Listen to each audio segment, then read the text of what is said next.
Hello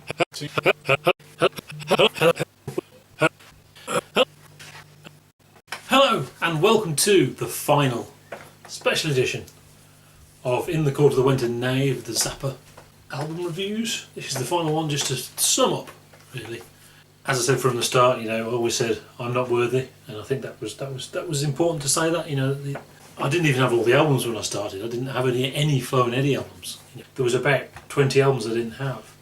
So I'm certainly not an expert, and even if I was, that's not the point. The point is that it's a celebration of this amazing body of work. You should buy all of this. People will, and over the years, he will be remembered as this fantastic 20th century composer, I'm sure. And he seems to, the mythology of it gets bigger, and people discover this incredible music. I see him as kind of like Miles Davis and people like that. He was there he did so much for music. He didn't live to see that, and I think maybe in a way that's a shame, but the music lives on, and that's great. I'd like to thank everyone that's watched right from the start. Some of you watched right from the start, and I appreciate that. 57 albums worth, over a year. I'd like to thank this gentleman who wrote this book. His name is Neil Slavin. Electric Don Quixote. How do you say Don Quixote? Don Quixote? Don't know. As you can see, this book's falling apart because I've actually probably read this about 20 times over the last sort of 15 years or so. Didn't really read it so much while I was doing the reviews as most of my Zappa knowledge that I already know. A lot of it comes from this book because I've read it so many times because it's such a great read. So yeah, get that one. It's a good one. There's quite a few good ones, obviously, but this is a good one. I'd also like to thank Frank Zappa as well. Thank you, Frank. But before we go, let's do some lists. I think lists are important. It's a bit of a struggle doing lists. Ideally I wanted a list of 10, a playlist of 10 Zappa tracks, definitive Zappa tracks. Couldn't do that, it was impossible. So I've done two 15-track playlists. It was interesting when I actually sat down. I've listed the songs ages ago, but I sat down and tried to make them into two playlists. It felt impossible. It felt like there's something, I'm just messing with something I shouldn't by putting them in a different order. So it's just two lists of 15 songs in a way, and it plays nicely, but very difficult to structure it, interestingly. So anyway, playlist number 1, Pound for the Brown. Let's Make the Water Turn Black, I think the instrumental version, hopefully from Make a Jazz Noise Here. Big Swifty, live version from Make a Jazz Noise Here. Cruising for Burgers, Zoota Laws, preferably a live version. And Dumble Over and Heavenly Bank Account, it counts as one track, I'm allowed to do that. You could have the live version, you could have the 2012 version of that. We've got Peaches on Regalia, the original version, I think. Doreen.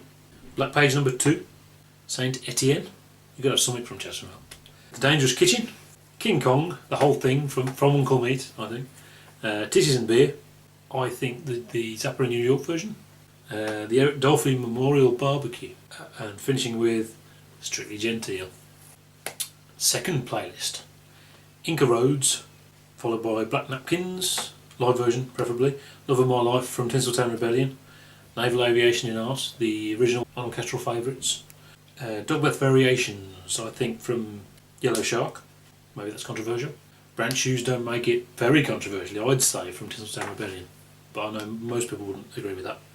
Then we've got Tinseltown Rebellion, from Tinseltown Rebellion, Wazoo, the Grand Wazoo, Gregory Beckery, Big Leg Emma, Outside Now.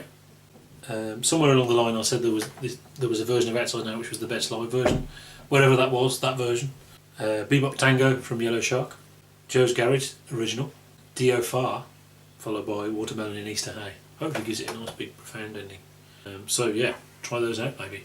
Hope you enjoy them. I also wanted to do a list of 10 albums, and I have done 10 albums here. It's very difficult to get it down to 10.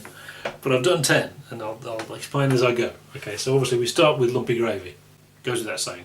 And then you have Uncle Meat, or Burn It for the Money, depending on, don't know. I choose Uncle Meat. Hot Rats, the Grand Wazoo, you've got to have the Grand Wazoo. One Size Fits All, or Roxy, I want to choose One Size Fits All. Zappa in New York, or Weasels Rip My Flesh. And the problem is, there's 3 albums that I want. I want Zappa in New York, and I want Roxy, and I want Make a Jazz Noise Here. I can't have all of those. That's kind of dodgy, but I'm going to choose Zappa in New York, but maybe it should be Weasels Rip My Flesh, then Make a Jazz Noise Here. Then we have a problem because we're going to run out of albums. We've only got 3 left, so I want to say Studio 10 or You Are What You Is. You can't have both. I'll choose Studio 10. Yellow Shark or Orchestra Favourites. An impossible decision. Civilization Phase 3 to finish. Maybe that's too much for some people, maybe some people won't like it, maybe more people prefer Jazz from Hell, but I'd say Civilization Phase 3. That's quite a list of albums. Wow. Listen to them all, you should listen to them all, you should buy them all, get the 2012 versions. 2012 versions are mostly definitive. I believe they're in fact I think they're all completely definitive, pretty much. So yeah, thank you very much. The Wenton Knave will return